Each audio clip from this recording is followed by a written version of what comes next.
आज बुधवार का पवित्र दिन है, जो माँ लक्ष्मी और भगवान गणेश की उपासना के लिए सबसे शुभ माना जाता है। ये वह दिन है जब स्वयं माँ लक्ष्मी अपने भक्तों की सुध लेती हैं और उनके जीवन में समृद्धि, सुख और शांति का संचार करती हैं।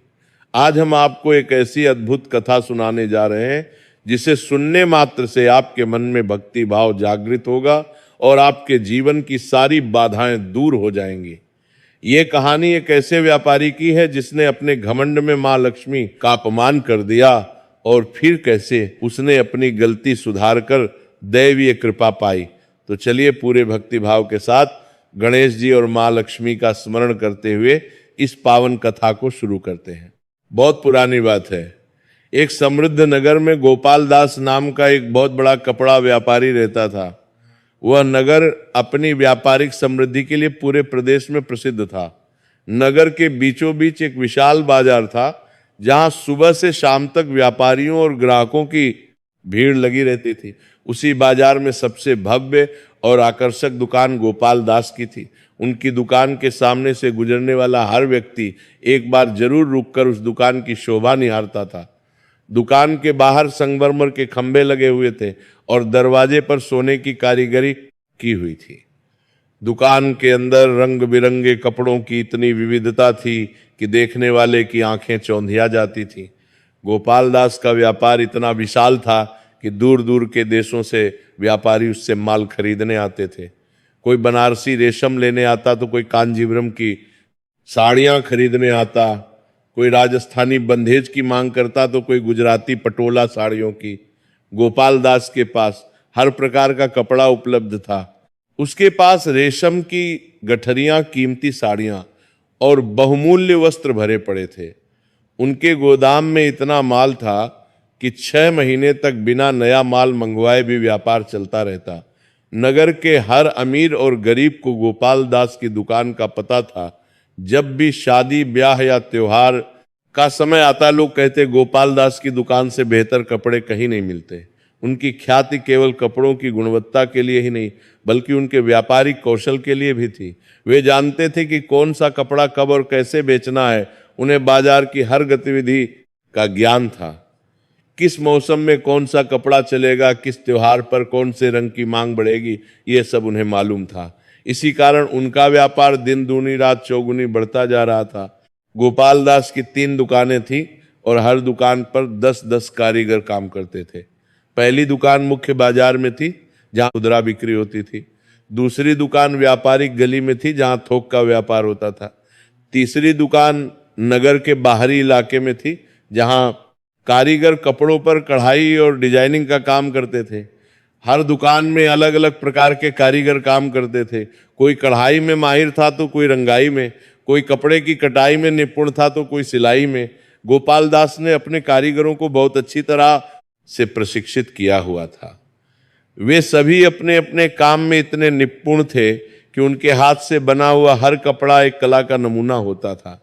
गोपाल दास अपने कारीगरों को अच्छी तनख्वाह देते थे और समय पर भुगतान करते थे, इसलिए उनके कारीगर भी बहुत वफादारी से काम करते थे। कोई भी कारीगर उनका साथ छोड़कर किसी दूसरे व्यापारी के पास नहीं जाना चाहता था। उसका घर नगर के सबसे खूबसूरत इलाके में था। वह इलाका नगर के उत्तरी भाग में था, जहां केवल अमीर लोग ही रहते थे। वहां की सड़कें चौड़ी और साफ सुथरी थी। हर घर के सामने बगीचे थे जिनमें रंग बिरंगे फूल खिले रहते थे। संगमरमर से बना हुआ वह घर देखने में किसी राजमहल से कम नहीं लगता था। घर की बाहरी दीवारों पर सफेद संगमरमर लगा हुआ था, जो सूरज की रोशनी में चमकता रहता था। घर के मुख्य द्वार पर 2 बड़े बड़े संगमरमर के शेर की मूर्तियां लगी हुई थी, जो घर की भव्यता को और भी बढ़ा देती थी। घर के अंदर प्रवेश करते ही एक विशाल प्रांगण था, जिसके बीच में एक सुंदर फव्वारा लगा हुआ था। फव्वारे के चारों ओर संगमरमर की बेंचें थी, जहां बैठकर परिवार के लोग शाम को आराम करते थे। प्रांगण के चारों ओर कमरे बने हुए थे। हर कमरा बड़ा और हवादार था। कमरों की दीवारों पर सुंदर चित्रकारी की हुई थी। फर्श पर कीमती कालीन बिछे हुए थे। हर कमरे में महंगे फर्नीचर और सजावट का सामान था। घर में एक पूजा घर भी था, जो बहुत ही सुंदर तरीके से सजाया गया था। वहां मानिनी, लक्ष्मी, गणेश जी, शिव जी और अन्य देवी देवताओं की मूर्तियां स्थापित थी। घर के पिछले हिस्से में एक बड़ा बगीचा था जहां तरह तरह के फूल और फलों के पेड़ लगे हुए थे। बगीचे में एक छोटा सा तालाब भी था जिसमें रंग बिरंगी मछलियां तैरती रहती थी। गोपाल दास के परिवार में उसकी पत्नी चंद्रा देवी और 2 बेटियां थीं। बड़ी बेटी का नाम मीरा था और छोटी बेटी का नाम राधा था। मीरा की उम्र 19 वर्ष थी और वह बहुत ही सुंदर और समझदार थी। उसके लंबे काले बाल थे जो उसकी कमर तक आते थे। उसकी आंखें बड़ी बड़ी और चमकदार थी जिनमें एक अजीब सी गहराई थी। उसका रंग गोरा था और चेहरा चांद की तरह चमकता था। मीरा को संगीत का बहुत शौक था। वो बहुत मधुर आवाज में गाती थी। शाम को जब वो घर के प्रांगण में बैठकर गाना गाती तो पड़ोस के लोग भी उसका गाना सुनने के लिए अपने घरों की छतों पर आ जाते थे। मीरा को पढ़ने लिखने का भी शौक था। उसने घर पर ही शिक्षा ग्रहण की थी और वह संस्कृत, हिंदी और फारसी भाषाओं की जानकार थी। वह धार्मिक ग्रंथों को पढ़ना पसंद करती थी और अक्सर रामायण और महाभारत की कहानियां पढ़ती रहती थी। राधा छोटी बेटी थी जिसकी उम्र 17 वर्ष थी। राधा मीरा से थोड़ी अलग थी। जहां मीरा शांत स्वभाव की थी वहीं राधा बहुत चंचल और जीवंत थी। वो हमेशा हंसती मुस्कुराती रहती थी और घर में उसकी हंसी की आवाज गूंजती रहती थी। राधा को चित्रकला का शौक था। वो बहुत सुंदर चित्र बनाती थी। उसके बनाए हुए चित्र घर की दीवारों पर सजे हुए थे। राधा को बागवानी का भी बहुत शौक था। घर के बगीचे में जो भी फूल लगे थे वे सब राधा ने ही लगाए थे। वह रोज सुबह उठकर बगीचे में जाती और फूलों को पानी देती। उसे से बहुत प्रेम था। दोनों बेटियां बहुत ही सुशील और सुंदर थीं। नगर के लोग उन्हें बहुत इज्जत की नज़र से देखते थे। जब भी वे दोनों घर से बाहर निकलती तो लोग उन्हें देखकर आशीर्वाद देते थे। गोपाल दास अपनी बेटियों को बहुत प्यार करता था। वह उनकी हर इच्छा पूरी करता था। बेटियां जो भी मांगती वह तुरंत ला देता, चाहे वह कीमती गहने हों या सुंदर कपड़े या फिर कोई किताब। वो चाहता था कि उसकी बेटियों की शादी किसी बड़े धनवान परिवार में हो और उन्हें जीवन भर किसी चीज की कमी ना रहे। वह पहले से ही उनकी शादी की तैयारियों के बारे में सोचने लगा था। गोपाल दास की पत्नी चंद्रा देवी बहुत ही धार्मिक प्रवृत्ति की महिला थी। वो एक साधारण परिवार से थी लेकिन उसके संस्कार बहुत अच्छे थे। जब उसकी शादी गोपाल दास से हुई थी तब गोपाल दास का व्यापार इतना बड़ा नहीं था। चंद्रा देवी ने अपने पति के साथ मिलकर बहुत मेहनत की थी। वह सुबह से शाम तक घर का काम करती और फिर दुकान पर भी जाकर मदद करती। धीरे धीरे गोपाल दास का व्यापार बढ़ा और वे समृद्ध हो गए। लेकिन चंद्रा देवी के संस्कार नहीं बदले। वह आज भी उतनी ही सरल और विनम्र थी जितनी पहले थी। वह रोज सुबह उठकर पूजा पाठ करती थी। सबसे पहले वह स्नान करती, फिर पूजा घर में जाकर सभी देवी देवताओं की पूजा करती। वह दीपक जलाती, अगरबत्ती लगाती और भगवान को भोग लगाती। फिर वो आरती करती और मन ही मन प्रार्थना करती कि हे भगवान, मेरे परिवार की रक्षा करना, सबको स्वस्थ और खुश रखना। हर बुधवार को नियम से व्रत रखती थी। उस दिन वह पूरा दिन उपवास रखती और शाम को केवल फलाहार करती। वह माँ लक्ष्मी और गणेश जी की विशेष पूजा करती थी। बुधवार की कथा पढ़ती और फिर प्रसाद बांटती। चंद्रा देवी का मानना था कि उनके घर में जो भी समृद्धि है वो माँ लक्ष्मी की कृपा से ही है। वो अक्सर कहती कि धन तो मिट्टी है, आज है कल नहीं। असली संपत्ति तो अच्छे संस्कार और अच्छे कर्म है। वो अक्सर अपने पति गोपाल दास को समझाती थी कि धन को सम्मान देना चाहिए और कभी भी अहंकार नहीं करना चाहिए। वो कहती कि देखो जी, धन तो भगवान की कृपा से मिलता है, हमें हमेशा भगवान का शुक्रिया अदा करना चाहिए। हमें गरीबों की मदद करनी चाहिए। जो हमारे पास ज़्यादा है उसे उन लोगों के साथ बांटना चाहिए जिनके पास कुछ नहीं। लेकिन गोपाल दास धीरे धीरे अपनी सफलता के नशे में चूर होता जा रहा था। जैसे जैसे उसका व्यापार बढ़ता गया वैसे वैसे उसका अहंकार भी बढ़ता गया। उसे लगने लगा था कि ये सब उसकी मेहनत और बुद्धिमानी का नतीजा है। उसे लगता था कि उसने अपनी मेहनत से ये सब कमाया है, इसमें भगवान की कोई भूमिका नहीं है। ईश्वर की कृपा की बात सुनकर वो हंसने लगता और कहता, अरे ये सब पुराने लोगों की बातें हैं। आज के जमाने में मेहनत और दिमाग से पैसा कमाया जाता है, भगवान भजन से पेट नहीं भरता, तुम रोज पूजा पाठ में समय बर्बाद करती हो, इससे अच्छा है कि कोई और काम करो। चंद्रा देवी उसकी ये बातें सुनकर दुखी होती, लेकिन वो चुप रहती। वो जानती थी कि जब घमंड सिर चढ़कर बोलता है तो समझाना बेकार है। केवल समय ही इंसान को सबक सिखाता है। वह मन ही मन प्रार्थना करती कि हे भगवान, मेरे पति को सद्बुद्धि दो, उनका अहंकार दूर करो। एक दिन की बात है, सावन का महीना था और बाजार में बहुत रौनक थी। हरियाली तीज का त्योहार आने वाला था और सभी महिलाएं अपने लिए नए कपड़े खरीदने आ रही थीं। गोपाल दास की दुकान में भी बहुत भीड़ थी। हर तरफ ग्राहक ही ग्राहक थे। कोई साड़ी देख रहा था तो कोई सूट का कपड़ा, कोई लहंगा पसंद कर रहा था तो कोई दुपट्टा। गोपाल दास अपनी दुकान पर बैठा हिसाब किताब देख रहा था। उसके सामने सोने चांदी के जेवरों जितने कीमती नोटों की गड्डियां रखी हुई थी। आज का कारोबार बहुत अच्छा रहा था। उसने हजारों रुपए की बिक्री की थी। वह बड़े गर्व से उन गड्डियों को गिन रहा था और मन ही मन खुश हो रहा था। वो सोच रहा था कि वाह, आज तो कमाल हो गया, इतने पैसे एक दिन में कभी नहीं कमाए। अगर ऐसे ही चलता रहा तो मैं जल्द ही इस नगर का सबसे अमीर आदमी बन जाऊंगा। उसकी आंखों में पैसे की चमक थी और चेहरे पर घमंड का भाव था। तभी उसकी दुकान के बाहर एक बुढ़िया आई। वह बुढ़िया बहुत ही साधारण कपड़ों में थी। उसकी साड़ी पुरानी और फटी हुई थी।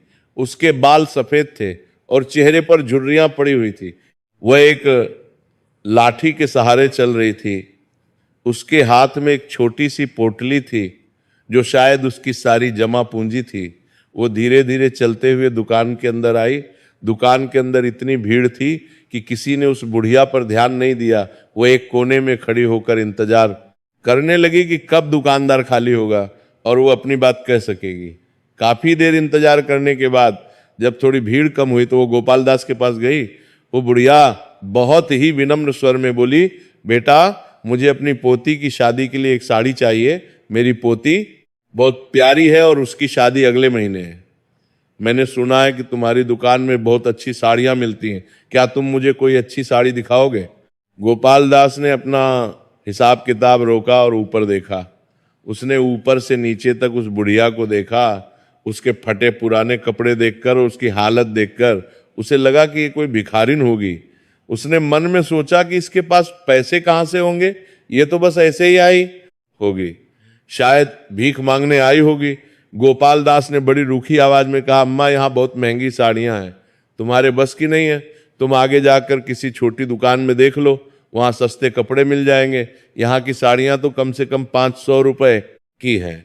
बुढ़िया ने धैर्य से कहा, बेटा, मैं जानती हूँ कि यहाँ महंगी साड़ियां हैं, लेकिन मैंने अपनी जिंदगी भर की जमा पूंजी यहाँ लाई हूँ। मुझे बस एक साड़ी चाहिए। ये मेरी इकलौती पोती है और उसकी शादी है। मैं चाहती हूँ कि उसे एक अच्छी साड़ी गिफ्ट करूँ। दिखा तो दो कितने की है, मैं देख लूंगी कि मेरे बजट में आती है या नहीं। गोपाल दास को गुस्सा आ गया। उसने झल्लाते हुए कहा, देखो अम्मा, मेरे पास समय की बहुत कमी है। बड़े बड़े ग्राहक आने वाले हैं जो हजारों रुपए का माल खरीदते हैं। तुम जैसे छोटे ग्राहकों के लिए मेरे पास वक्त नहीं है। और देखो, मेरी दुकान में इतनी भीड़ है, तुम यहाँ खड़ी होकर मेरी दुकान की शोभा खराब कर रही हो। अमीर ग्राहक देखेंगे तो क्या सोचेंगे? तुम यहाँ से चली जाओ, जाओ किसी सस्ती दुकान में जाकर देखो। बुढ़िया की आंखें भर आई। उसे बहुत दुख हुआ। उसने सोचा था कि शायद ये दुकानदार उसकी मदद करेगा, लेकिन यहाँ तो उसे अपमान मिला। उसने धीरे से कहा, बेटा, बड़ा छोटा सब ईश्वर की नजर में बराबर होता है। आज तुम्हारे पास धन है इसलिए तुम घमंड कर रहे हो, लेकिन याद रखना, लक्ष्मी चंचल होती है। जिस दिन वो रूठ जाती है उस दिन राजा भी रंक बन जाता है। धन आज है, कल नहीं। तुम्हें गरीबों का अपमान नहीं करना चाहिए। हर इंसान के साथ सम्मान से पेश आना चाहिए। गोपाल दास ये सुनकर और भड़क गया। उसे लगा कि ये बुढ़िया उसे उपदेश दे रही है। उसका अहंकार और भी बढ़ गया। उसने ऊंची आवाज में कहा, निकलो यहां से, मुझे तुम्हारा उपदेश नहीं चाहिए। मेरी दुकान में आकर मुझे ही सिखा रही हो। मैंने अपनी मेहनत से ये सब कमाया है। मुझे किसी उपदेश की जरूरत नहीं है। जाओ यहां से, नहीं तो नौकरों को बुलाऊंगा और जबरदस्ती निकलवा दूंगा। उसने अपने नौकर को आवाज लगाई और कहा, इस बुढ़िया को बाहर निकालो, ये मेरी दुकान में आकर उपद्रव कर रही है। नौकर आगे बढ़े, बुढ़िया ने आहिस्ता से सर हिलाया और वहां से चली गई। लेकिन जाते जाते उसने पलट कर एक बार गोपाल दास को देखा, उसकी आंखों में आंसू थे। उसने धीरे से कहा, तुम्हारे घमंड का अंत जरूर होगा बेटा। मां लक्ष्मी अपमान कभी सहन नहीं करती। जो गरीबों का अपमान करता है वह देर सवेर बर्बाद हो जाता है। मैं तुम्हारे भले के लिए कह रही थी, लेकिन तुमने मेरी बात नहीं सुनी। अब देखना क्या होता है। गोपाल दास ने उसकी बात को हवा में उड़ा दिया और अपने काम में लग गया।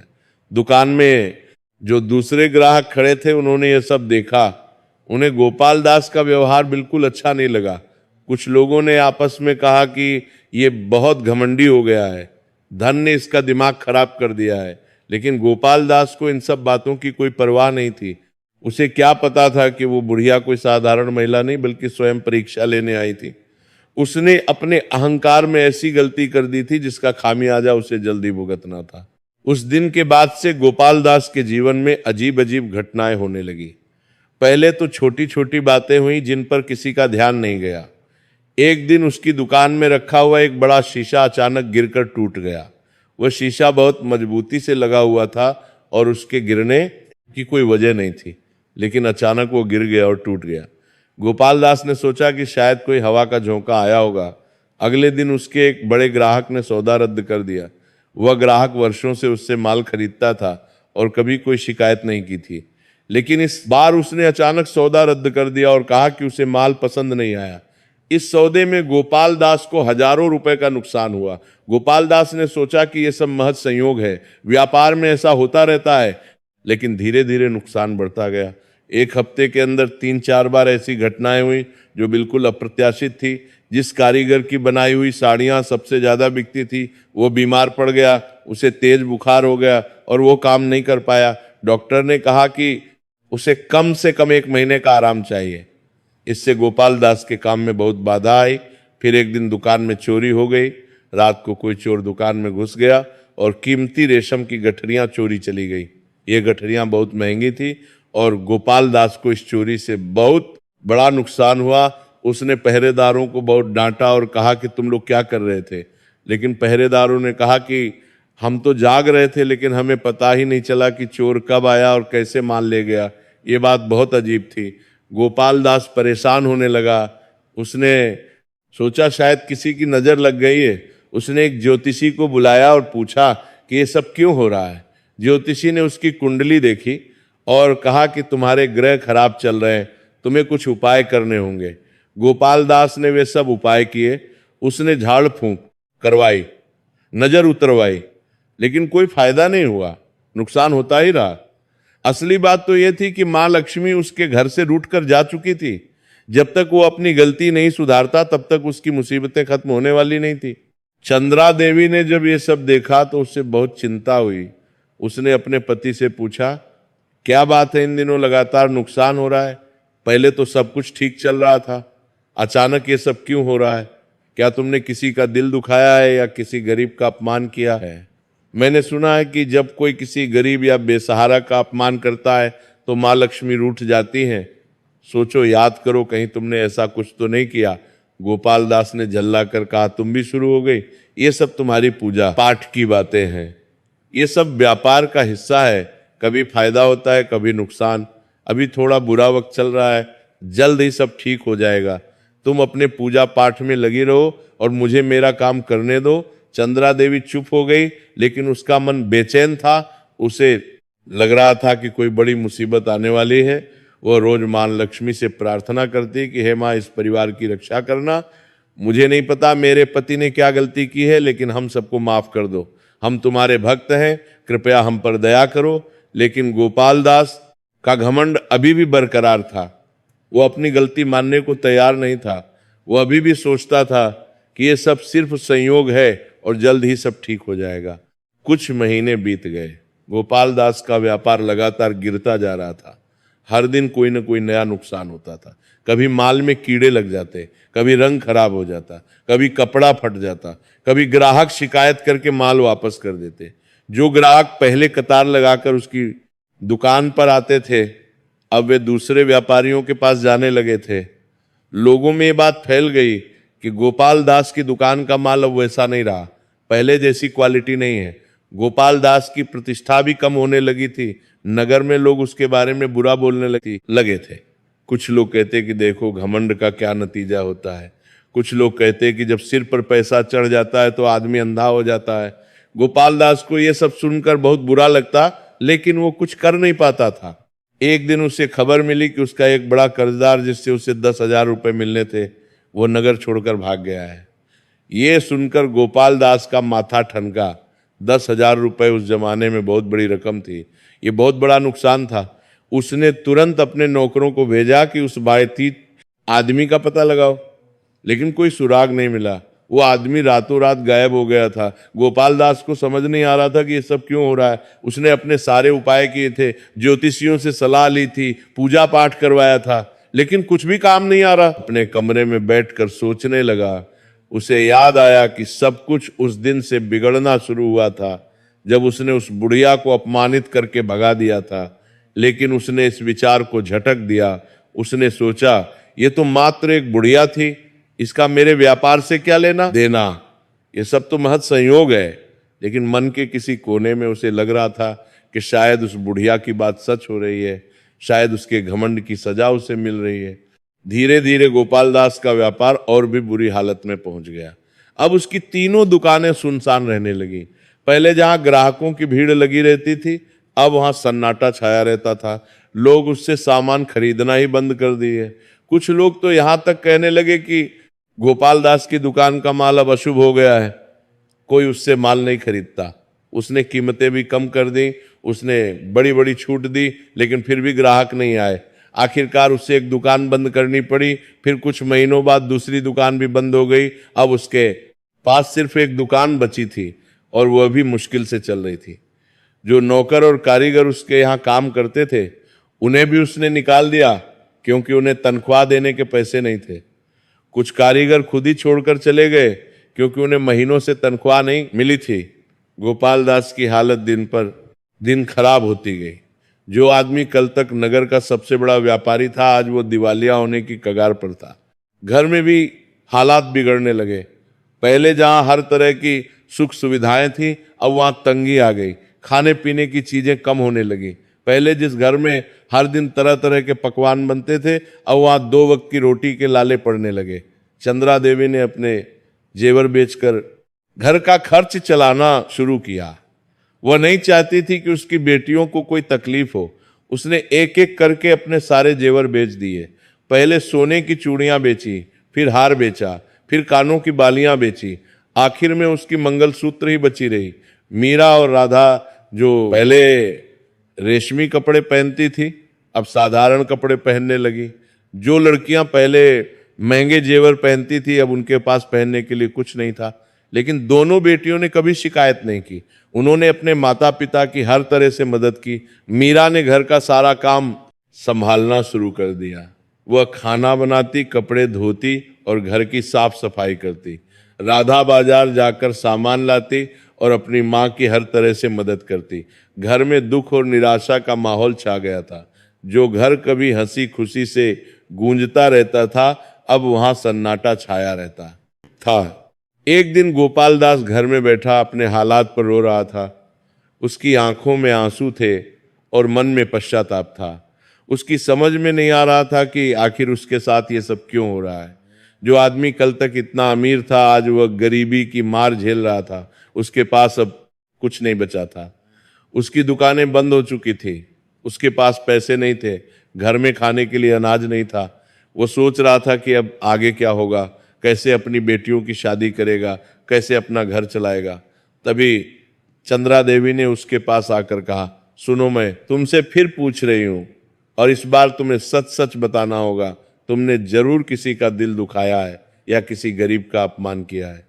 ईश्वर बिना कारण किसी को दंड नहीं देता। यह सब तुम्हारे किसी कर्म का फल है।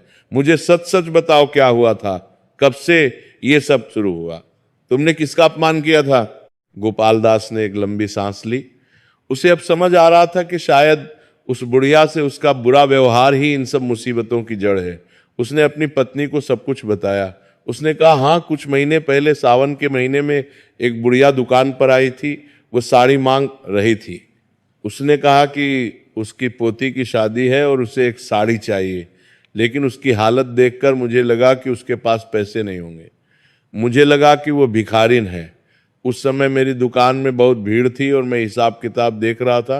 मुझे बुरा लगा कि ये बुढ़िया मेरी दुकान में क्या कर रही है। मैंने उसे दुकान से निकाल दिया और थोड़ा कड़वा भी बोल दिया। मैंने कहा कि यहाँ महंगी चीजें हैं, तुम्हारे बस की नहीं, किसी सस्ती दुकान में जाओ। वह बुढ़िया मुझे कुछ उपदेश देने लगी कि घमंड मत करो, लक्ष्मी चंचल होती है वगैरह वगैरह। मुझे और गुस्सा आ गया और मैंने उसे जबरदस्ती निकलवा दिया। बस उसके बाद से ही ये सब शुरू हुआ।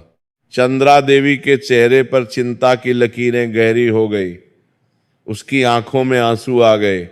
उसने कहा, तुमने बहुत बड़ी गलती की है, बहुत बड़ी गलती। तुम्हें नहीं पता कि वो बुढ़िया कौन थी। हो सकता है वह कोई देवी का रूप हो। अक्सर माँ लक्ष्मी परीक्षा लेने के लिए साधारण भेष में आती हैं। वे देखती हैं कि उनके भक्त कैसे हैं, क्या वे विनम्र हैं या घमंडी हैं, क्या वे गरीबों की मदद करते हैं या उनका अपमान करते हैं। तुमने उनका अपमान कर दिया, इसलिए वे तुमसे रूठ गई हैं। जब मां लक्ष्मी किसी से रूठ जाती हैं तो उसके घर से समृद्धि चली जाती है। यही तुम्हारे साथ हो रहा है। गोपाल दास के मन में अब पूरा विश्वास हो गया कि उसकी पत्नी सही कह रही है। उसने पूछा, अब क्या करूं, क्या कोई उपाय है इस संकट से बाहर निकलने का? क्या मां लक्ष्मी मुझे माफ करेंगी? चंद्रा देवी ने कहा, उपाय तो है, लेकिन तुम्हें अपना घमंड पूरी तरह से छोड़ना होगा। तुम्हें सच्चे मन से मां लक्ष्मी की आराधना करनी होगी और उनसे क्षमा मांगनी होगी। बुधवार का दिन मां लक्ष्मी को सबसे प्रिय है। अगर तुम हर बुधवार को व्रत रखो और पूरी श्रद्धा से पूजा करो तो मां लक्ष्मी जरूर प्रसन्न होंगी। लेकिन यह काम दिखावे के लिए नहीं होना चाहिए, तुम्हें सच्चे मन से करना होगा। और सिर्फ पूजा पाठ से काम नहीं चलेगा, तुम्हें अपने व्यवहार में भी बदलाव लाना होगा। तुम्हें हर इंसान के साथ सम्मान से पेश आना होगा, चाहे वह अमीर हो या गरीब। दान पुण्य करना होगा और जरूरतमंदों की मदद करनी होगी, तभी मां लक्ष्मी की कृपा होगी। गोपाल दास को अब अपनी गलती का पूरा एहसास हो गया था। उसे समझ आ गया था कि उसके घमंड ने उसका सब कुछ बर्बाद कर दिया। उसने अपनी पत्नी से कहा, तुम सही कह रही हो, मुझे अपनी गलती का एहसास हो गया है। मैं बहुत घमंडी हो गया था। मैंने सोचा कि मैंने अपनी मेहनत से सब कुछ कमाया है, इसमें भगवान का कोई हाथ नहीं है। लेकिन अब मुझे पता चला कि यह सब मां लक्ष्मी की कृपा थी। जब वे रूठ गई तो सब कुछ छिन गया। अब मैं समझ गया कि असली धन मां लक्ष्मी की कृपा है। मैं अब से मां लक्ष्मी की आराधना करूंगा और उनसे क्षमा मांगूंगा। मैं वादा करता हूं कि अब मैं कभी किसी गरीब का अपमान नहीं करूंगा। चंद्रा देवी ने उसे समझाया कि तुम्हें धैर्य रखना होगा। मां लक्ष्मी जल्दी प्रसन्न नहीं होती। तुम्हें लगातार पूजा करनी होगी और अच्छे कर्म करने होंगे, तभी धीरे धीरे सब कुछ ठीक होगा। गोपाल दास ने हामी भर दी। उसने तय किया कि अब वह एक नया इंसान बनेगा। वह अपने पुराने घमंडी स्वभाव को छोड़ देगा और एक विनम्र और दयालु इंसान बनेगा। अगले बुधवार से गोपाल दास ने नियम से व्रत रखना शुरू किया। वह सुबह जल्दी उठता, अंधेरा रहते ही वो उठ जाता और स्नान करता। ठंडे पानी से नहाकर वह पूजा घर में जाता। वहां उसने मां लक्ष्मी और गणेश जी की मूर्तियों को साफ किया, उन्हें नए कपड़े पहनाए। फिर वह दीपक जलाता, अगरबत्ती लगाता, गणेश जी को हरी धूप चढ़ाता और मां लक्ष्मी को फूल चढ़ाता। फिर वह मन ही मन प्रार्थना करता, हे मां लक्ष्मी और गणेश जी, मुझसे बहुत बड़ी गलती हुई है। मैंने अपने घमंड में एक गरीब बुढ़िया का अपमान किया। मुझे नहीं पता था कि वह आप ही थी। कृपया मुझे माफ कर दीजिए। मैं वादा करता हूं कि अब कभी किसी गरीब का अपमान नहीं करूंगा। कृपया मेरे परिवार पर दया कीजिए। मेरी बेटियों की शादी की उम्र हो गई है, उन्हें तकलीफ हो रही है। कृपया मुझ पर फिर से कृपा कीजिए। चंद्रा देवी उसे बुधवार व्रत की कथा सुनाती। गोपाल दास बड़ी श्रद्धा से कथा सुनता। कथा सुनते समय उसकी आंखों में आंसू आ जाते। उसे अपनी गलती का एहसास होता। कथा सुनने के बाद वह प्रसाद ग्रहण करता। उसने अपने व्यवहार में भी बदलाव लाया। अब वह किसी के साथ घमंड से बात नहीं करता था। जब भी कोई उसकी दुकान में आता वो उसे बहुत प्यार से बिठाता। गरीब हो या अमीर, सबसे विनम्रता से पेश आता। एक दिन उसकी दुकान में एक गरीब आदमी आया। वो आदमी बहुत ही साधारण कपड़ों में था, उसके कपड़े पुराने और फटे हुए थे। उसने कहा कि उसे अपनी बेटी की शादी के लिए कपड़ा चाहिए। पहले तो गोपाल दास के मन में वही पुराना विचार आया कि इसके पास पैसे नहीं होंगे, लेकिन उसने तुरंत अपने मन को समझाया। उसने याद किया कि उसी गलती के कारण उसका ये हाल हुआ है। उसने उस आदमी को प्यार से बिठाया और कहा, आइए भाई साहब बैठिए, आपकी बेटी की शादी है, ये तो बहुत खुशी की बात है, बताइए आपको कैसा कपड़ा चाहिए। उस गरीब आदमी की आंखों में आश्चर्य था। उसने सोचा था कि शायद ये दुकानदार उसे भगा देगा क्योंकि वो बहुत गरीब दिखता था, लेकिन गोपाल दास का व्यवहार बहुत अच्छा था। उस आदमी ने कहा, भाई साहब मेरे पास बहुत कम पैसे हैं, सिर्फ 50 रुपए है, क्या इतने में कुछ मिल सकता है? गोपाल दास ने कहा, क्यों नहीं, आप चिंता मत कीजिए, मैं आपको अच्छा कपड़ा दूंगा। उसने अपने स्टॉक से कुछ अच्छे कपड़े निकाले। वे कपड़े जिनकी कीमत 100 रुपए से ज्यादा थी, उसने उस आदमी को वे कपड़े दिखाए। उस आदमी ने एक कपड़ा पसंद किया। गोपाल दास ने कहा, यह कपड़ा तो 150 रुपए का है, लेकिन आपकी बेटी की शादी है तो मैं आपको 50 रुपए में दे दूंगा। उस गरीब आदमी की आंखों में खुशी के आंसू आ गए। उसने कहा, भाई तुम बहुत अच्छे इंसान हो, भगवान तुम्हारा भला करे, तुम्हारा व्यापार खूब फले फूले, मां लक्ष्मी तुम पर सदा कृपा बनाए रखें। गोपाल दास को पहली बार यह एहसास हुआ कि किसी का भला करने में कितनी खुशी मिलती है। उस आदमी के आशीर्वाद से उसके मन को एक अजीब सी शांति मिली। धीरे धीरे गोपाल दास के जीवन में बदलाव आने लगा। पहले तो छोटे छोटे बदलाव हुए जो शायद किसी की नजर में ना आए। एक दिन एक पुराना ग्राहक जो महीनों से नहीं आया था, अचानक दुकान पर आया। उसने कहा कि उसे याद नहीं था कि गोपाल दास की दुकान कहाँ है, लेकिन आज अचानक उसे याद आ गया और वह चला आया। उसने अच्छा खासा सौदा किया। फिर दूसरे दिन एक और ग्राहक आया, फिर तीसरे दिन कोई और आया। धीरे धीरे ग्राहकों की संख्या बढ़ने लगी। लोग फिर से गोपाल दास की दुकान पर आने लगे। कुछ लोगों ने कहा कि पता नहीं क्यों, लेकिन आज मन हुआ कि गोपाल दास की दुकान चलते हैं। गोपाल दास को समझ आ गया कि ये सब माँ लक्ष्मी की कृपा का परिणाम है। वो और भी ज्यादा श्रद्धा से व्रत रखने लगा। हर बुधवार को वह व्रत रखता और पूरे दिन भूखा रहता। शाम को केवल फलाहार करता। वह किसी गरीब को जरूर भोजन कराता, कभी किसी भिखारी को पैसे देता, कभी किसी जरूरतमंद को कपड़े देता। धीरे धीरे उसकी दुकान में फिर से रौनक आने लगी।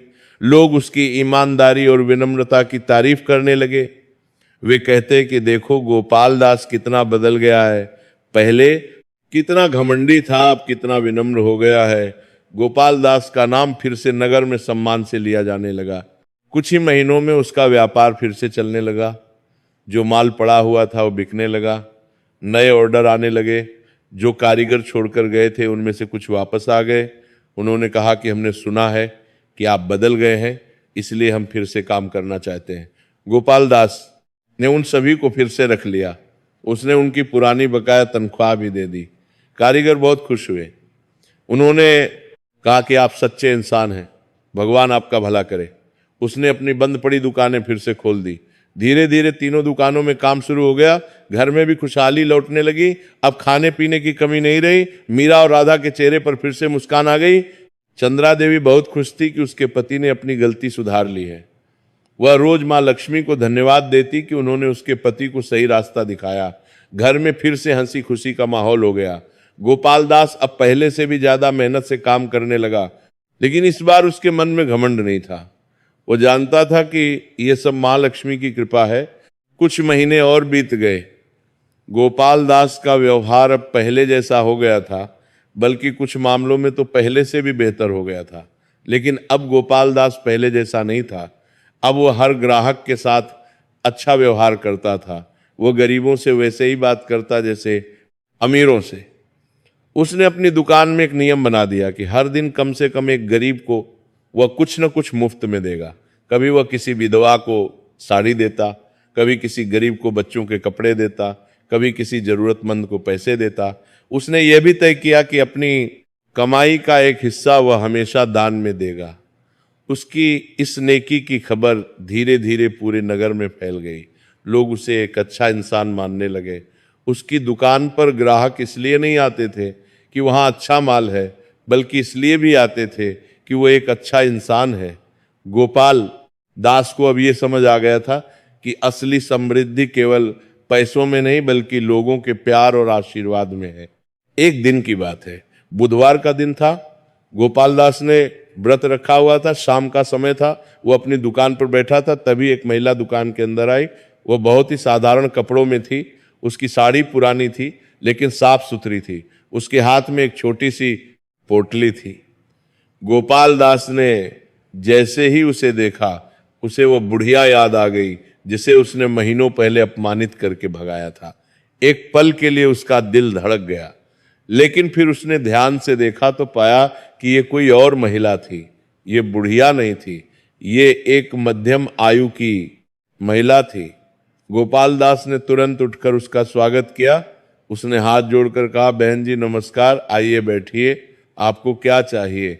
उस महिला को गोपाल दास के व्यवहार से बड़ी खुशी हुई।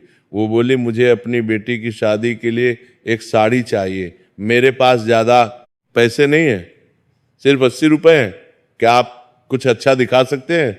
गोपाल दास ने कहा, क्यों नहीं बहन जी, आप बैठिए, मैं आपको सबसे अच्छी साड़ियां दिखाता हूं। उसने अपने बेहतरीन कलेक्शन में से कुछ साड़ियां निकाली। उसने वे साड़ियां निकाली जो 200 रुपए से ऊपर की थी। उसने उस महिला को एक एक करके सारी साड़ियां दिखाई।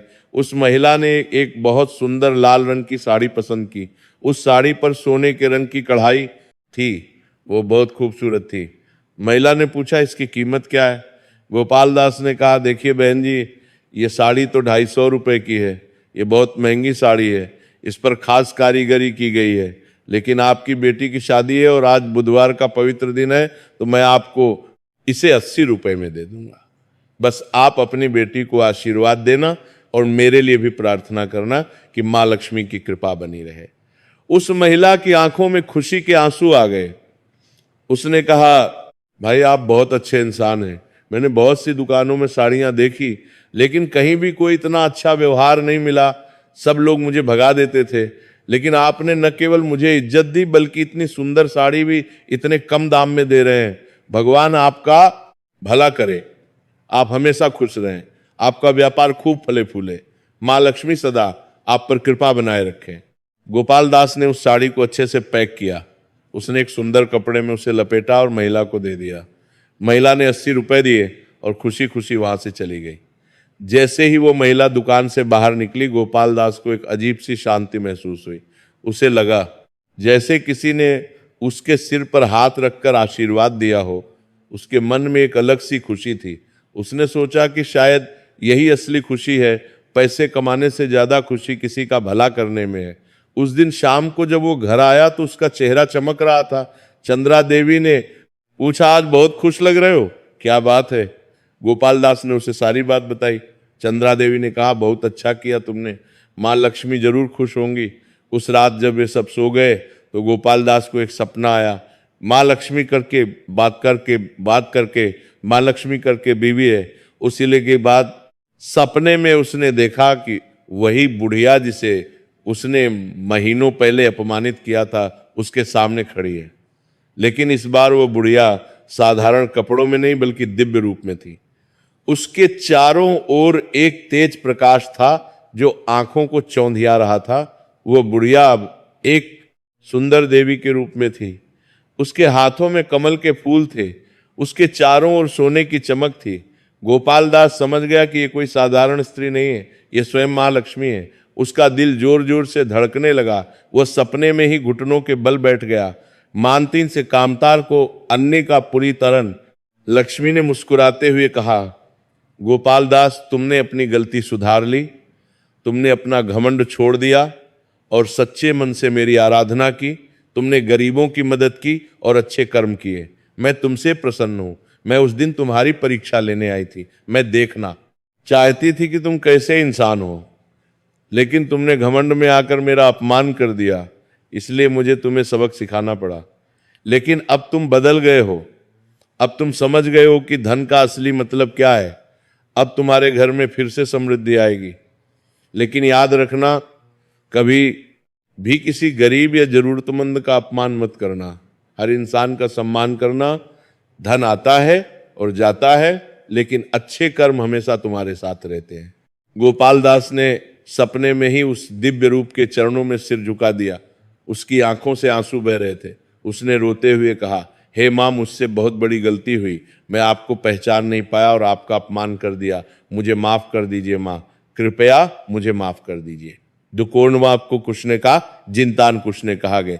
एक कुछ ने कहा, आ जनता है समर कातर का गेता दीजिए, मैं आपका सेवक हूं, मैं वादा करता हूं कि अब जीवन भर आपकी आराधना करूंगा और किसी गरीब का अपमान नहीं करूंगा। मैं अपनी कमाई का एक हिस्सा हमेशा गरीबों में बांटूंगा, मैं समाज की सेवा करूंगा, बस आप मुझ पर कृपा बनाए रखना। माँ लक्ष्मी ने अपना हाथ उसके सिर पर रखा।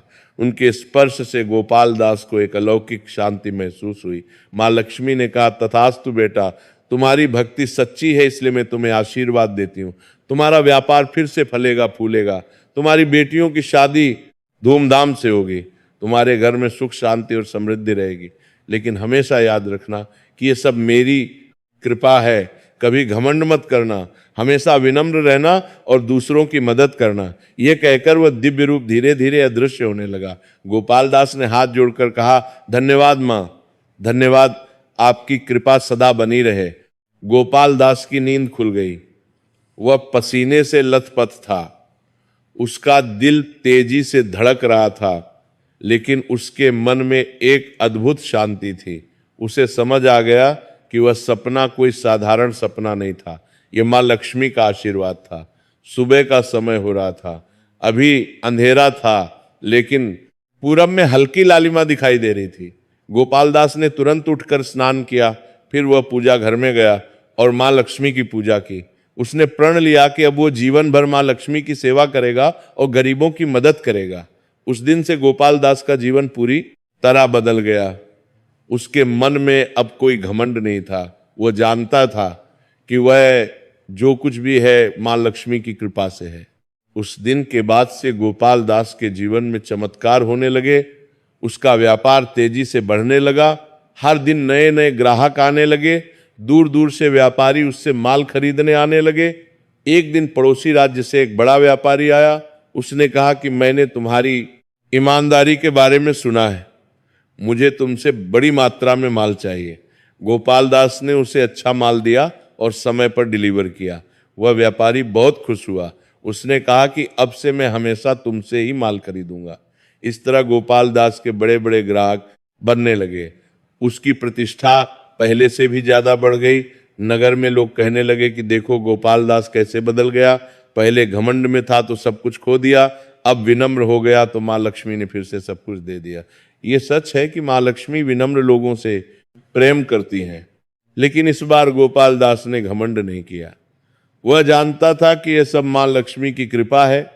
उसने अपनी कमाई का एक हिस्सा हमेशा दान में देना शुरू कर दिया। हर महीने की पहली तारीख को वह अपनी कमाई का 10वां हिस्सा निकालता और गरीबों में बांटता।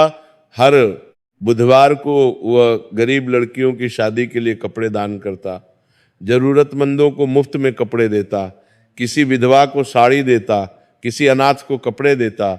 उसकी इस नेकी की खबर पूरे नगर में फैल गई। लोग उसे एक आदर्श व्यापारी मानने लगे। वे कहते कि गोपाल दास सिर्फ व्यापारी नहीं बल्कि एक महान इंसान है। बच्चे उसे देखकर आशीर्वाद लेते, बूढ़े लोग उसकी तारीफ करते, महिलाएं कहती कि काश हमारे पति भी ऐसे होते। कुछ समय बाद गोपाल दास की बड़ी बेटी मीरा की शादी का समय आया। मीरा अब 20 साल की हो गई थी। गोपाल दास ने एक अच्छे और सम्मानित परिवार में लड़का ढूंढना शुरू किया।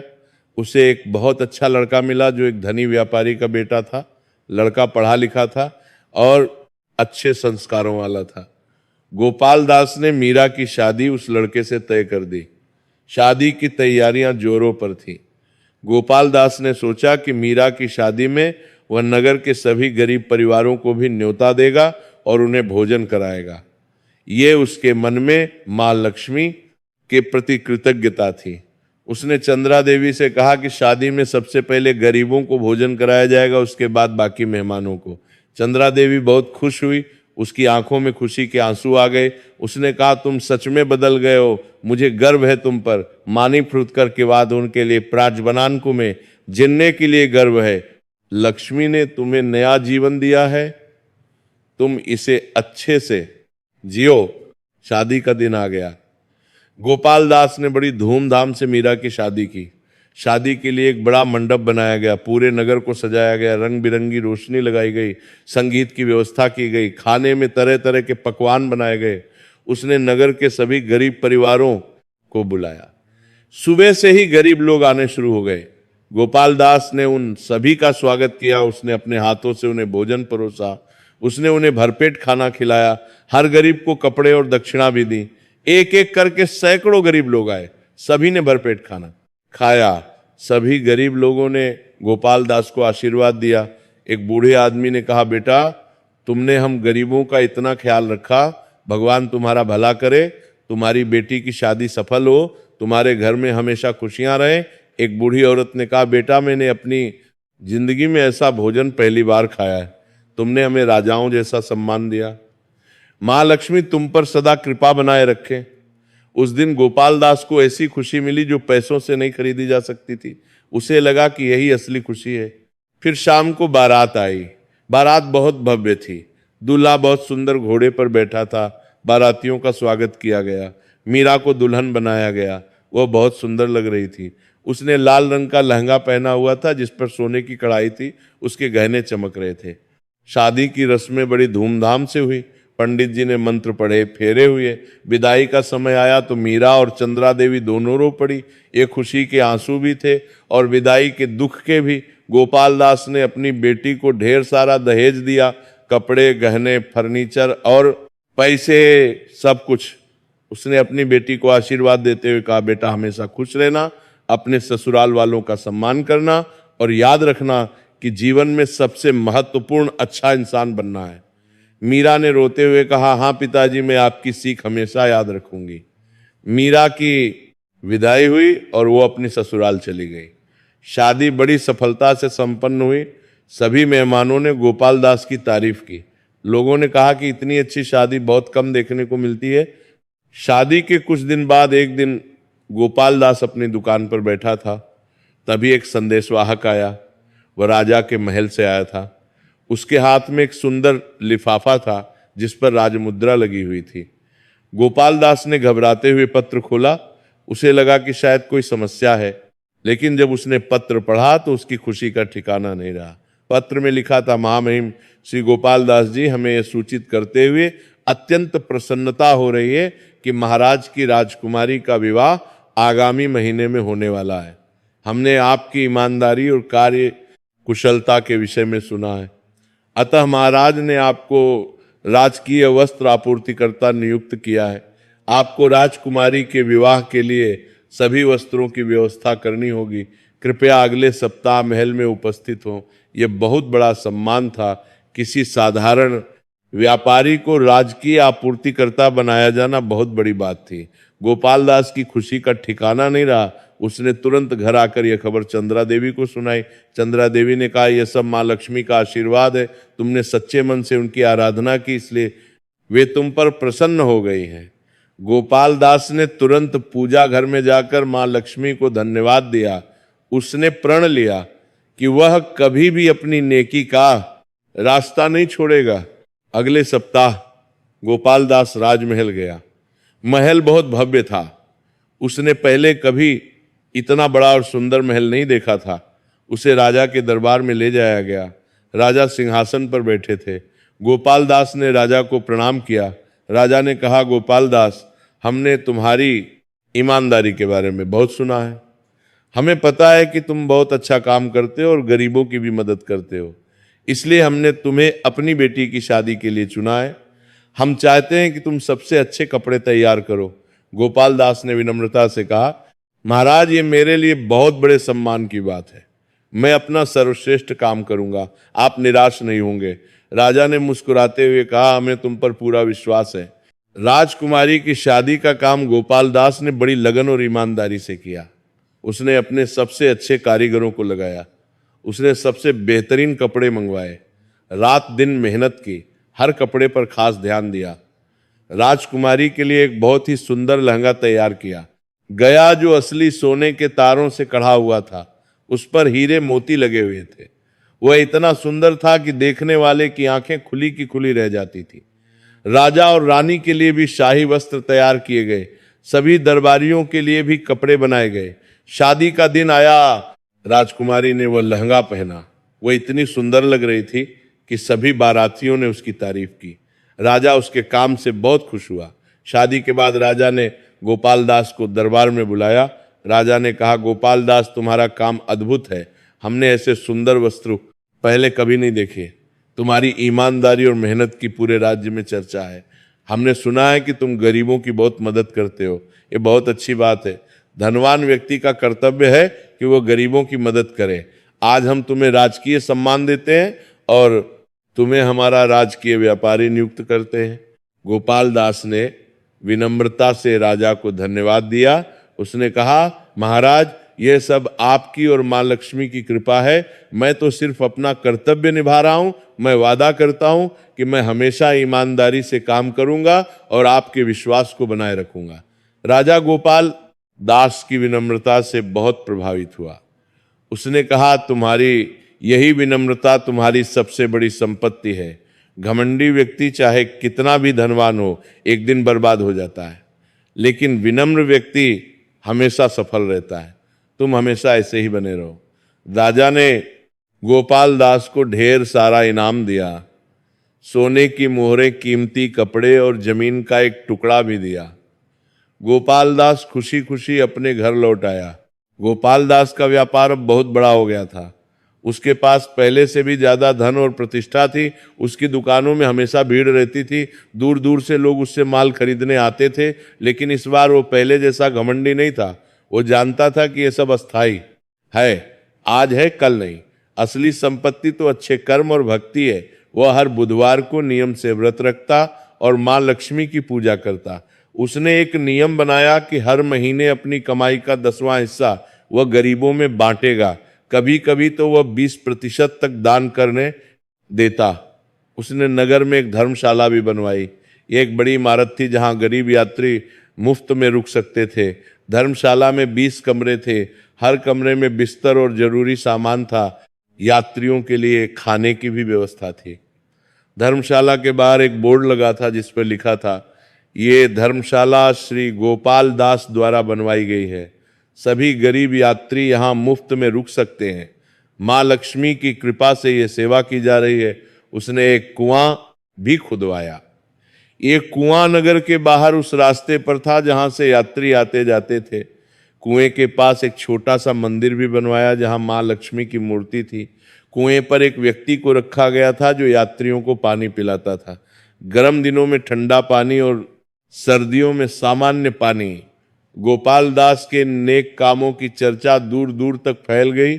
लोग उसे एक महान दानवीर और भक्त मानने लगे। एक दिन गोपाल दास के घर एक साधु आए। वह साधु बहुत ज्ञानी और तपस्वी थे। उनका नाम स्वामी अनंत गिरी था। वे बहुत दूर से यात्रा करते हुए आए थे। उन्होंने गोपाल दास की नेकी के बारे में सुना था और वे उनसे मिलने आए थे। गोपाल दास और चंद्रा देवी ने उनका बड़े आदर से स्वागत किया। उन्होंने साधु के चरण छुए और उन्हें घर के अंदर ले गए। उन्हें अच्छी जगह बिठाया और उनके लिए भोजन तैयार किया। साधु ने भोजन किया और फिर उन्हें आशीर्वाद दिया।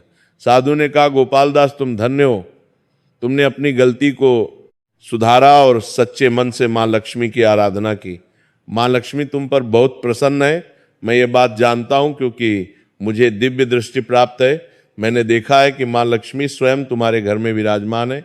तुम्हारा घर उनकी कृपा से प्रकाशित है।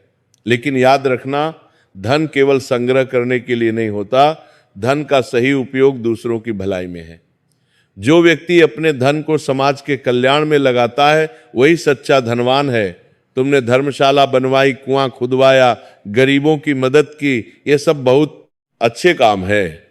लेकिन इससे भी ज्यादा जरूरी है तुम्हारे मन की शुद्धता। तुम्हारा मन अब शुद्ध है, तुम में घमंड नहीं है। यही तुम्हारी सबसे बड़ी संपत्ति है। गोपाल दास ने साधु के चरणों में सिर झुकाया और कहा, गुरुदेव, आपकी बात बिल्कुल सही है।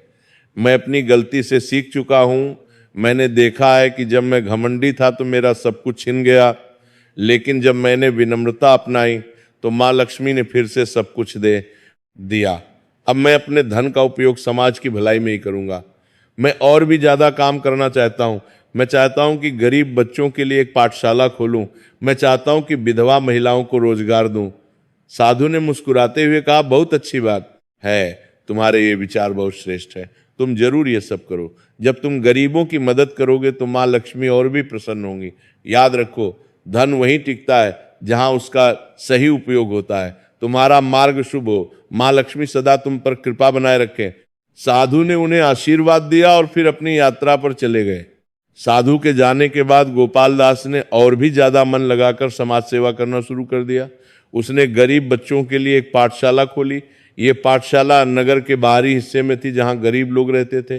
पाठशाला में 3 कमरे थे और एक बड़ा प्रांगण था। उसने 3 शिक्षकों को रखा जो बच्चों को पढ़ाते थे। पाठशाला में पढ़ाई बिल्कुल मुफ्त थी। किताबें, कॉपियां और स्लेट सब मुफ्त में दी जाती थी। गरीब बच्चे जो पहले काम करके अपना पेट भरते थे अब पढ़ाई कर सकते थे।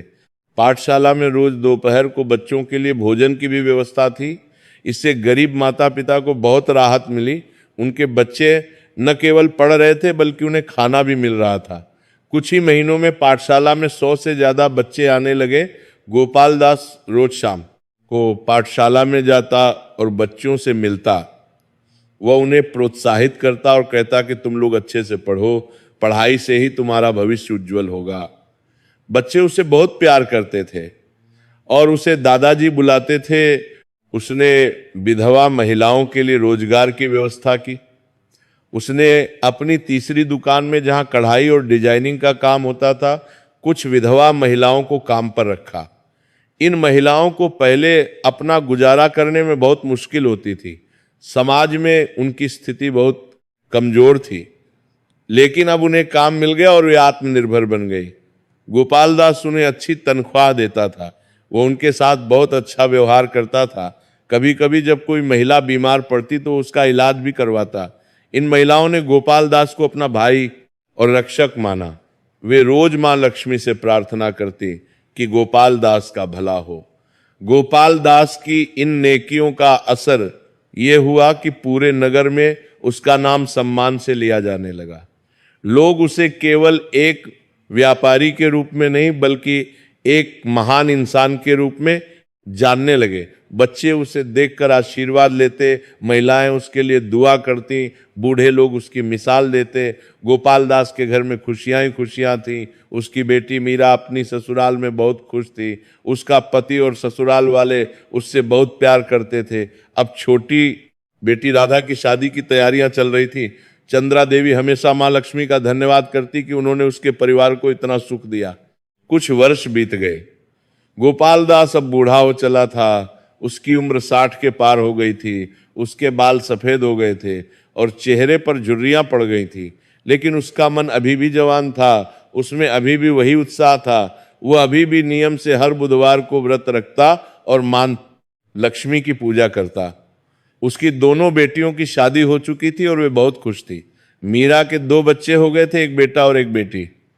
राधा की भी एक बेटी हो गई थी। गोपाल दास अपने नाती पोतों को बहुत प्यार करता था। जब भी वे आते तो वो उन्हें गोद में बिठाता और कहानियां सुनाता। वह उन्हें मां लक्ष्मी की कथाएं सुनाता और समझाता कि जीवन में विनम्रता और अच्छे कर्म सबसे महत्वपूर्ण है। गोपाल दास का व्यापार अब उसके भतीजों और कुछ विश्वस्त नौकरों द्वारा संभाला जा रहा था, लेकिन गोपाल दास ने समाज सेवा करना नहीं छोड़ा। वह अब भी नियमित रूप से धर्मशाला और पाठशाला में जाता और देखता कि सब कुछ ठीक चल रहा है या नहीं। एक दिन गोपाल दास बीमार पड़ गया। उसे तेज बुखार हो गया और उसकी तबीयत बिगड़ने लगी। वैद्य जी को बुलाया गया। उन्होंने दवा दी लेकिन कोई फायदा नहीं हुआ। गोपाल दास की हालत बिगड़ती गई। डॉक्टरों ने कहा कि अब उनका समय पूरा होने वाला है। ये सुनकर चंद्रा देवी और दोनों बेटियां बहुत रोई। गोपाल दास ने अपने परिवार को अपने पास बुलाया। उसकी आवाज कमजोर थी लेकिन उसकी आंखों में शांति थी। उसने अपनी पत्नी चंद्रा देवी और बेटियों से कहा, मुझे कोई दुख नहीं है। मैंने अपना जीवन अच्छे से जिया। मैंने गलतियां की लेकिन उन्हें सुधारा भी। मैंने अपनी गलतियों से सीखा और सही रास्ते पर चला। मैंने मां लक्ष्मी की सच्चे मन से आराधना की और उनकी कृपा पाई। मैंने गरीबों की मदद की और समाज की सेवा की। अब मुझे कोई पछतावा नहीं है। बस तुम सबसे एक विनती है कि माँ लक्ष्मी की आराधना करते रहना और गरीबों की मदद करते रहना, धर्मशाला और पाठशाला को चलाते रहना। धन आता है और जाता है, लेकिन अच्छे कर्म हमेशा साथ रहते हैं। मेरे बाद भी तुम लोग इन कामों को जारी रखना, यही मेरी आखिरी इच्छा है। सभी रोने लगे, लेकिन उन्होंने हामी भर दी। उस रात गोपाल दास ने शांति से अपनी आखिरी सांस ली। उसके चेहरे पर एक मुस्कान थी। कुछ दिन बाद गोपाल दास ने अपनी अंतिम सांस ली। जब यह खबर नगर में फैली तो पूरे नगर में शोक की लहर दौड़ गई। हजारों लोग उसके अंतिम संस्कार में शामिल हुए। गरीब लोग रो रो कर कहते थे कि उन्होंने अपना सबसे बड़ा हितैषी खो दिया। एक बूढ़ा आदमी कहता था कि गोपाल दास ने मेरे बेटे को पढ़ाया, अब वो एक अच्छी नौकरी करता है। ये सब गोपाल दास की वजह से है। एक विधवा औरत रोते हुए कहती थी कि गोपाल दास ने मुझे काम दिया, मुझे सम्मान से जीने का मौका दिया, अब मेरा क्या होगा। एक गरीब आदमी कहता था कि जब मेरी बेटी की शादी थी और मेरे पास पैसे नहीं थे तो गोपाल दास ने मुझे कपड़े दिए, उसने मेरी बहुत मदद की। व्यापारी कहते थे कि उन्होंने एक आदर्श व्यापारी खो दिया। गोपाल दास जैसा ईमानदार और विनम्र व्यापारी फिर नहीं होगा। राजा ने भी गोपाल दास की मृत्यु पर शोक व्यक्त किया। उसने एक संदेश भेजा जिसमें लिखा था कि गोपाल दास एक महान इंसान था जिसने अपने जीवन से सभी को सीख दी कि धन का सही उपयोग कैसे करना चाहिए। उसकी मृत्यु से राज्य ने एक महान सेवक खो दिया है। चंद्रा देवी ने अपने पति की मृत्यु के बाद भी उनके नेक कामों को जारी रखा। उसने धर्मशाला, पाठशाला और सभी दान के काम चलाते रहे। वह हर बुधवार को व्रत रखती और माँ लक्ष्मी की पूजा करती। वह अपनी बेटियों को भी यही सिखाती कि तुम्हारे पिता के सपनों को पूरा करना तुम्हारा कर्तव्य है। गोपाल दास की बेटियां भी अपने पिता के आदर्शों पर चलती रही। मीरा ने अपनी ससुराल में एक छोटी पाठशाला खोली जहां गरीब लड़कियों को पढ़ाया जाता था। राधा ने विधवा महिलाओं के लिए एक सिलाई केंद्र खोला जहां उन्हें सिलाई सिखाई जाती थी और फिर उन्हें काम दिलाया जाता था। इस तरह गोपाल दास की विरासत पीढ़ी दर पीढ़ी आगे बढ़ती रही। उसका नाम आज भी उस नगर में सम्मान से लिया जाता है। लोग आज भी कहते हैं कि गोपाल दास जैसा महान इंसान कम ही देखने को मिलता है। इस कथा से हमें ये शिक्षा मिलती है कि धन केवल संग्रह करने की चीज नहीं है। धन का सही उपयोग दूसरों की भलाई में है। घमंड करना और किसी गरीब का अपमान करना बहुत बड़ा पाप है। माँ लक्ष्मी उन लोगों पर कृपा करती हैं जो विनम्र होते हैं और दूसरों की मदद करते हैं। बुधवार का दिन माँ लक्ष्मी को बहुत प्रिय है। जो व्यक्ति सच्चे मन से बुधवार को व्रत रखता है और माँ लक्ष्मी की पूजा करता है, उसके घर में सदा सुख समृद्धि बनी रहती है। लेकिन याद रखें, केवल पूजा पाठ करने से काम नहीं चलता। हमें अपने कर्मों में भी सच्चाई और नेकी लानी होगी। हमें हर इंसान के साथ सम्मान से पेश आना चाहिए, चाहे वो अमीर हो या गरीब। जो व्यक्ति दूसरों की मदद करता है और अच्छे कर्म करता है, माँ लक्ष्मी सदा उस पर कृपा बनाए रखती हैं। गोपाल दास की कहानी हमें सिखाती है कि जीवन में गलतियां हो सकती हैं, लेकिन उन्हें सुधारना सबसे महत्वपूर्ण है। जब हम अपनी गलतियों से सीखते हैं और अपने जीवन में सकारात्मक बदलाव लाते हैं तो ईश्वर की कृपा हम पर अवश्य होती है। अब मैं आपको बताता हूं कि बुधवार का व्रत कैसे करना चाहिए ताकि माँ लक्ष्मी की विशेष कृपा प्राप्त हो। बुधवार के दिन सुबह जल्दी उठें। ब्रह्म मुहूर्त में उठना सबसे शुभ माना जाता है। उठने के बाद सबसे पहले माँ लक्ष्मी और गणेश जी का स्मरण करें। मन ही मन कहे, हे माँ लक्ष्मी और गणेश जी, आपकी कृपा से मैं एक नया दिन देख रहा हूं। आज का दिन शुभ हो। फिर स्नान करें। अगर संभव हो तो किसी नदी या तालाब में स्नान करें। अगर यह संभव न हो तो घर में ही स्नान करें, लेकिन ध्यान रखें कि पानी साफ हो। स्नान करते समय मन को शुद्ध रखें और सभी बुरे विचारों को निकाल दें। घर को साफ सुथरा करें, क्योंकि माँ लक्ष्मी स्वच्छता पसंद करती हैं। जहाँ गंदगी होती है वहाँ माँ लक्ष्मी नहीं आती। इसीलिए अपने घर को अच्छे से साफ करें, फर्श पोछें, बर्तन धोएं, कपड़े धोएं, सब कुछ व्यवस्थित रखें। एक चौकी पर लाल या हरा कपड़ा बिछाएं। लाल रंग माँ लक्ष्मी को प्रिय है और हरा रंग बुध ग्रह का रंग है। उस पर माँ लक्ष्मी और गणेश जी की मूर्ति या तस्वीर रखें। अगर मूर्ति या तस्वीर न हो तो एक कलश में जल भर कर रखें। अगर मूर्ति का दें और उसे माँ लक्ष्मी का प्रतीक मान लें। घी या तेल का दीपक जलाएं। दीपक जलाते समय ध्यान रखें कि बत्ती साफ हो और घी या तेल शुद्ध हो। दीपक की लौ स्थिर होनी चाहिए। अगरबत्ती और धूप जलाएं, इससे घर में सुगंध फैलती है और वातावरण शुद्ध होता है। गणेश जी को हरी धूप चढ़ाएं क्योंकि उन्हें धूप बहुत प्रिय है। धूप चढ़ाते समय यह मंत्र बोले, ओम गं गणपतये नमः। माँ लक्ष्मी को कमल का फूल चढ़ाएं। अगर कमल का फूल ना मिले तो कोई भी सफेद, पीला या लाल फूल चढ़ा सकते हैं। गुलाब का फूल भी चढ़ा सकते हैं। फूल चढ़ाते समय यह मंत्र बोले, ओम श्रीं ह्रीं श्रीं कमले कमलालये प्रसीद प्रसीद श्री ह्रीं श्रीं ओम महालक्ष्मी नमः। अगर आपको मंत्र याद नहीं है तो केवल ओम महालक्ष्मी नमः बोल सकते हैं। गुड़ और चने का प्रसाद बनाएं। ये बहुत सरल है। गुड़ को छोटे टुकड़ों में तोड़ लें और भुने हुए चने के साथ मिला दें, बस प्रसाद तैयार है। अगर संभव हो तो हलवा या खीर भी बना सकते हैं। केले की खीर बुधवार के व्रत में बहुत शुभ मानी जाती है। भगवान को भोग लगाएं और मन ही मन प्रार्थना करें। प्रार्थना करते समय अपने मन को एकाग्र करें, सारे सांसारिक विचार निकाल दें और केवल माँ लक्ष्मी और गणेश जी पर ध्यान केंद्रित करें। प्रार्थना में कहें, हे माँ लक्ष्मी और गणेश जी, मेरे ऊपर अपनी कृपा बनाए रखें। मुझे सद्बुद्धि दें, मुझे विनम्रता दें, मुझे दूसरों की सेवा करने की शक्ति दें। मेरे घर में सुख समृद्धि बनी रहे, मेरे परिवार के सभी सदस्य स्वस्थ और खुश रहें। मुझे कभी घमंड न हो। मैं हमेशा याद रखूं कि जो कुछ भी मेरे पास है वह आपकी कृपा से है। अगर मुझसे कोई गलती हो जाए तो मुझे माफ कर देना, मुझे सही रास्ता दिखाना। फिर बुधवार की कथा पढ़ें या सुने, कथा बहुत ध्यान से सुने। कथा में छुपे संदेशों को समझने की कोशिश करें। सोचें कि इस कथा से आपको क्या सीख मिलती है और आप अपने जीवन में इसे कैसे लागू कर सकते हैं। कथा सुनने के बाद आरती करें। आरती करते समय घंटी या ताली बजाएं।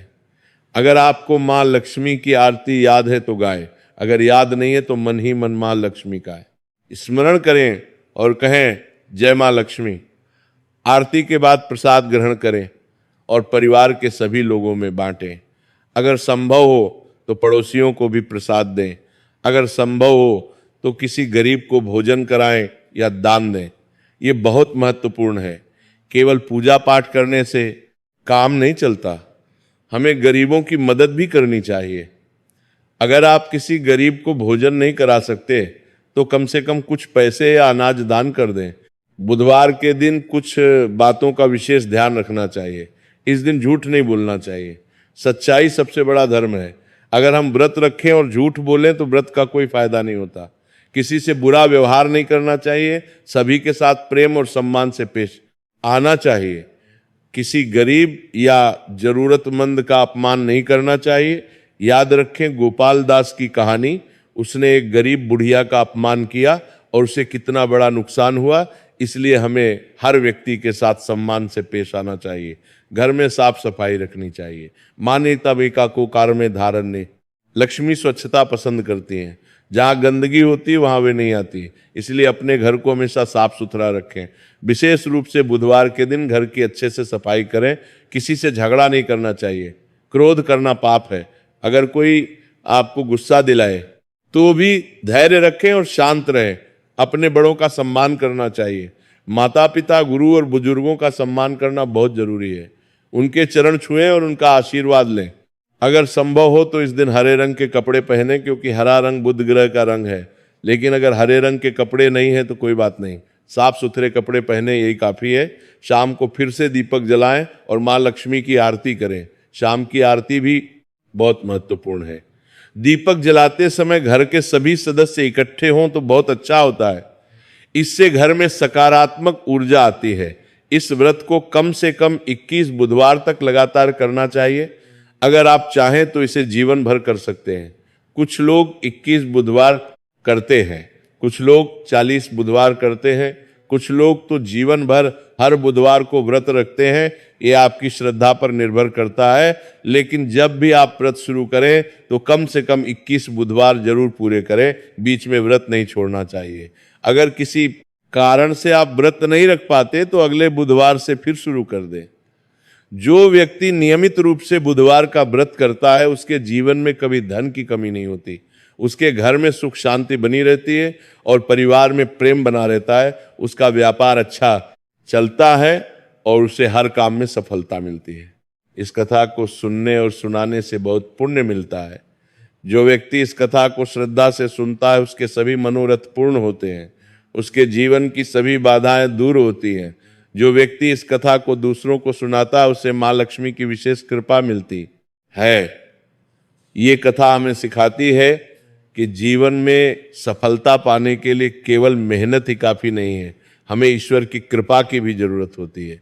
लेकिन ईश्वर की कृपा तभी मिलती है जब हम विनम्र होते हैं और दूसरों की मदद करते हैं। घमंड करना सबसे बड़ा पाप है। जो व्यक्ति घमंड करता है वह देर सवेर बर्बाद हो जाता है। गोपाल दास ने घमंड किया और उसका सब कुछ छिन गया।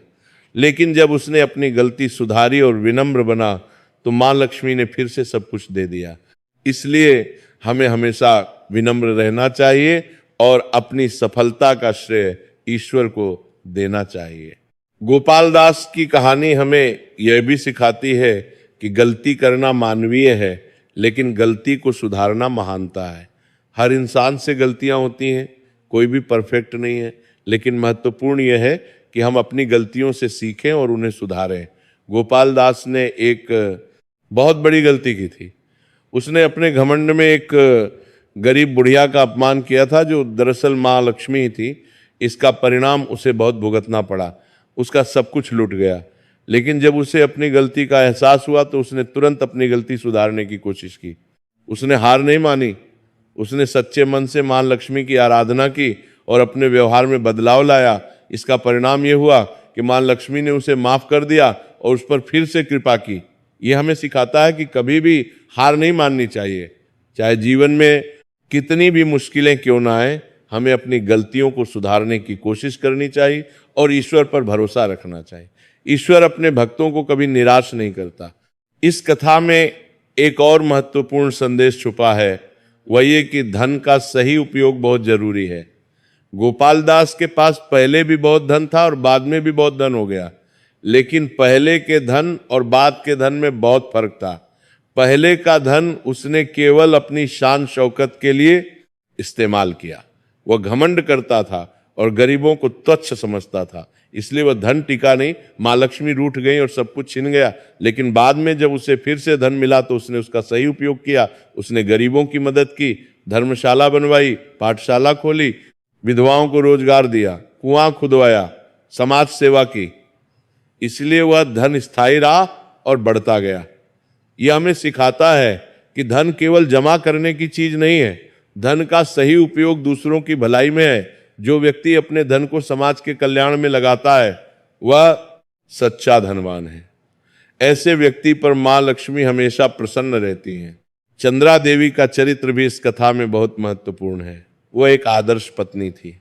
जब उसके पति घमंड में चूर थे और गलत रास्ते पर जा रहे थे तब भी उसने उन्हें छोड़ा नहीं। वह लगातार अपने पति को समझाती रही, वह कभी हार नहीं मानी, उसने अपनी आस्था नहीं छोड़ी। वह रोज माँ लक्ष्मी की आराधना करती रही और प्रार्थना करती रही कि उसके पति को सद्बुद्धि मिले। जब घर में मुसीबत आई तो उसने हार नहीं मानी, उसने अपने जेवर बेचकर घर चलाया, लेकिन अपनी आस्था नहीं छोड़ी।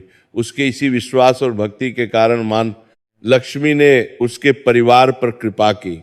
ये हमें सिखाता है कि मुश्किल समय में भी हमें अपनी आस्था नहीं छोड़नी चाहिए। हमें हमेशा ईश्वर पर भरोसा रखना चाहिए। ईश्वर हमारी परीक्षा लेते हैं लेकिन अंत में हमारी मदद जरूर करते हैं। पत्नी का कर्तव्य केवल घर संभालना नहीं है बल्कि अपने पति को सही रास्ता दिखाना भी है। चंद्रा देवी ने यह कर्तव्य बखूबी निभाया। मीरा और राधा का चरित्र भी हमें एक महत्वपूर्ण सीख देता है। जब उनके पिता के पास धन था तब वे रेशमी कपड़े पहनती थी और ऐशो आराम की जिंदगी जीती थी। लेकिन जब घर में मुसीबत आई और गरीबी आ गई तो उन्होंने अपने माता पिता का साथ नहीं छोड़ा, उन्होंने शिकायत नहीं की। वे समझ गई थी कि ये बुरा समय है और ये भी गुजर जाएगा। उन्होंने अपनी माँ की मदद की, घर का काम किया, बाजार से सामान लाया, धैर्य से काम लिया। ये हमें सिखाता है कि बच्चों को अपने माता पिता का साथ हर हाल में देना चाहिए। सुख के दिनों में तो सब साथ होते हैं, लेकिन दुख के दिनों में साथ देना ही असली परीक्षा होती है। आज के समय में बहुत से बच्चे अपने माता पिता को छोड़ देते हैं जब उनके पास पैसे खत्म हो जाते हैं, लेकिन ये बहुत गलत है। माता पिता ने हमारे लिए अपना सब कुछ त्याग दिया, हमारा कर्तव्य है कि हम उनका साथ हर हाल में दें। इस कथा में राजा का चरित्र भी बहुत सुंदर है। राजा ने गोपाल दास की ईमानदारी और नेकी को पहचाना। राजा ने केवल उसके व्यापारिक कौशल को नहीं देखा, बल्कि उसके चरित्र को भी देखा। उसने सुना कि गोपाल दास गरीबों की मदद करता है और एक अच्छा इंसान है, इसलिए उसने गोपाल दास को राजकीय आपूर्तिकर्ता बनाया। ये हमें सिखाता है कि समाज में अच्छे लोगों को सम्मान मिलना चाहिए। जो लोग समाज की भलाई के लिए काम करते हैं उन्हें प्रोत्साहित करना चाहिए। सरकार और समाज के बड़े लोगों का ये कर्तव्य है कि वे ऐसे लोगों को पहचाने और उन्हें सम्मानित करें। इससे दूसरे लोगों को भी प्रेरणा मिलती है। राजा का ये गुण एक आदर्श शासक का गुण है। एक अच्छा शासक वह है जो अपनी प्रजा के अच्छे लोगों को पहचाने और उन्हें प्रोत्साहित करे। साधु का आना भी कथा में एक महत्वपूर्ण मोड़ है। साधु ने गोपाल दास को सही मार्ग दिखाया। उसने बताया कि धन का सही उपयोग क्या है। साधु के उपदेश ने गोपाल दास को और भी ज्यादा प्रेरित किया कि वह समाज सेवा करे। यह हमें सिखाता है कि हमें हमेशा संत, महात्माओं और ज्ञानियों की बात सुननी चाहिए। उनके उपदेश से हमें जीवन का सही मार्ग मिलता है। हमें अपने अहंकार को छोड़कर विनम्रता से उनकी बात सुननी चाहिए। जीवन में समय समय पर हमारे पास ऐसे लोग आते हैं जो हमें सही रास्ता दिखा सकते हैं। हमें उनकी बात ध्यान से सुननी चाहिए और उस पर अमल करना चाहिए। अक्सर हम अपने अहंकार में इन लोगों की बात नहीं सुनते और फिर बाद में पछताते हैं। बुधवार के व्रत की महिमा अपरंपार है। ये व्रत केवल धन दौलत के लिए नहीं है। ये व्रत हमारे मन को शुद्ध करता है। ये हमें विनम्र बनाता है। ये हमें सिखाता है कि जीवन में केवल धन ही सब कुछ नहीं है। अच्छे कर्म, स्वास्थ्य, परिवार में प्रेम और समाज में सम्मान, ये सब भी बहुत महत्वपूर्ण है।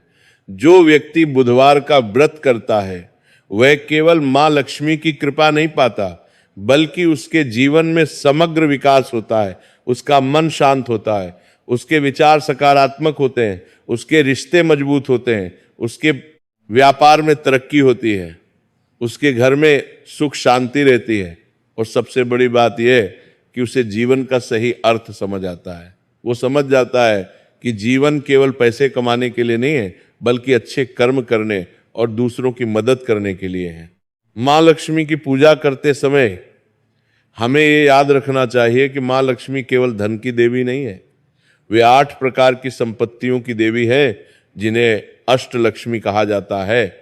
आदि लक्ष्मी, धन लक्ष्मी, धान्य लक्ष्मी, गज लक्ष्मी, संतान लक्ष्मी, वीर लक्ष्मी, विजय लक्ष्मी और विद्या लक्ष्मी। जब हम माँ लक्ष्मी की पूजा करते हैं तो हम केवल पैसे की कामना नहीं करते, बल्कि हम एक समृद्ध, सुखी और संपूर्ण जीवन की कामना करते हैं। माँ लक्ष्मी उन लोगों पर विशेष कृपा करती हैं जो मेहनती होते हैं, ईमानदार होते हैं दयालु होते हैं, विनम्र होते हैं और दूसरों की मदद करते हैं। अगर हम इन गुणों को अपने जीवन में लाएंगे तो माँ लक्ष्मी की कृपा अपने आप हम पर होगी। हमें किसी विशेष पूजा या महंगे अनुष्ठान की जरूरत नहीं है, बस हमें अच्छा इंसान बनना है और सच्चे मन से माँ लक्ष्मी की आराधना करनी है।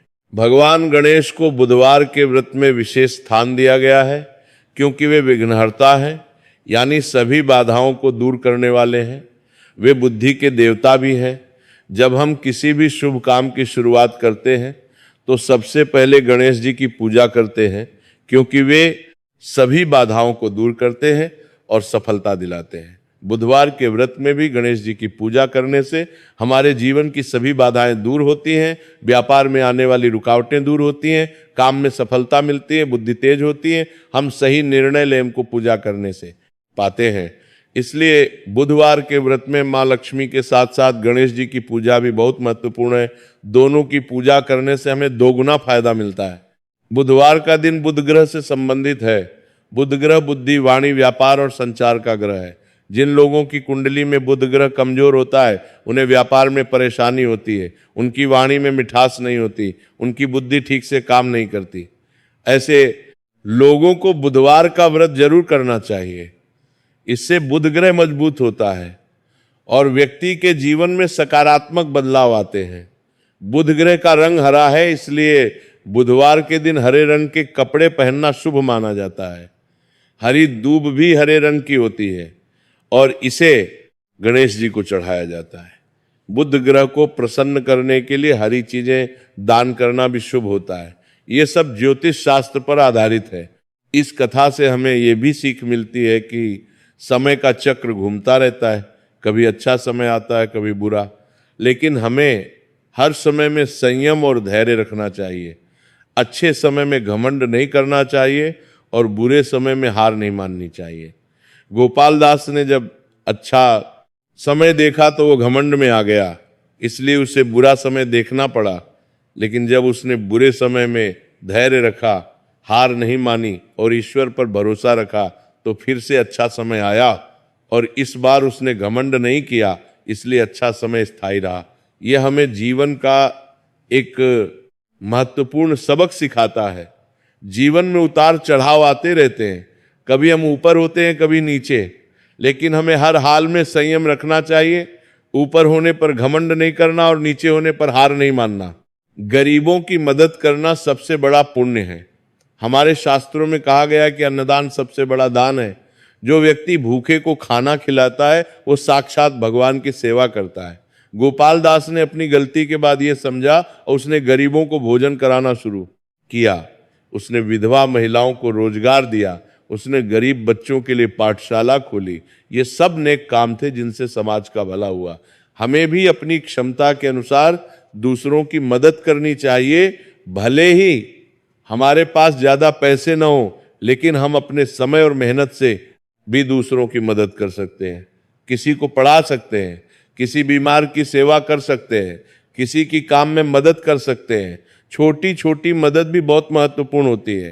अंत में मैं यही कहना चाहूँगा कि बुधवार का व्रत केवल एक धार्मिक रस्म नहीं है, बल्कि जीवन जीने का एक तरीका है। ये हमें सिखाता है कि कैसे विनम्र रहें, कैसे दूसरों की मदद करें, कैसे अपनी गलतियों को सुधारें और कैसे एक सफल और सार्थक जीवन जी।